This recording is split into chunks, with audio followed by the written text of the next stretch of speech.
கொல்கத்தாவில் நடைபெற்ற டி20 உலகக்கோப்பை போட்டியில் இட்டலியை 24 ரன்கள் வித்தியாசத்தில் வீழ்த்தி இங்கிலாந்து அணி வெற்றி பெற்றது. டாஸ் வென்ற இங்கிலாந்து பேட்டிங்கை தேர்வு செய்தது.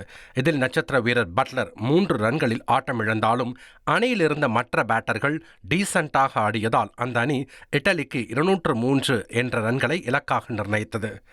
இதில் வில் ஜாக்ஸ் 53 ரன்கள் எடுத்து கடைசி வரை களத்தில் நின்றார். அடுத்து ஆடிய இட்டலியின் ஓபனர் பேட்ஸ்மேன் ஜஸ்டின் மோஸ்கா 43 ரன்கள் எடுத்தாலும் அடுத்தடுத்து விக்கெட்டை பறிகொடுத்து இக்கட்டான சூழ்நிலையில் இருந்தது.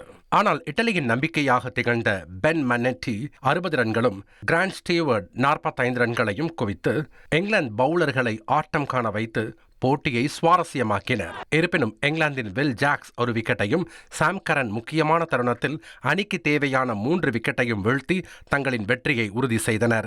20 ஓவர் முடிவில் இட்டலியை 178 ரன்களுக்கு இங்கிலாந்து ஆல் அவுட் ஆக்கியது.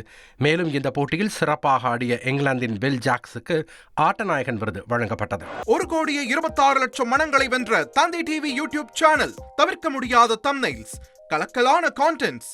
நீங்களும் இந்த குடும்பத்தில் இணைய இப்பவே சப்ஸ்கிரைப் பண்ணுங்க. அசுரபலம் கொண்ட எங்கள் டிஜிட்டல் கரங்களில் உங்கள் விளம்பரங்களை சேர்க்க வாட்ஸ்அப் பண்ணுங்க.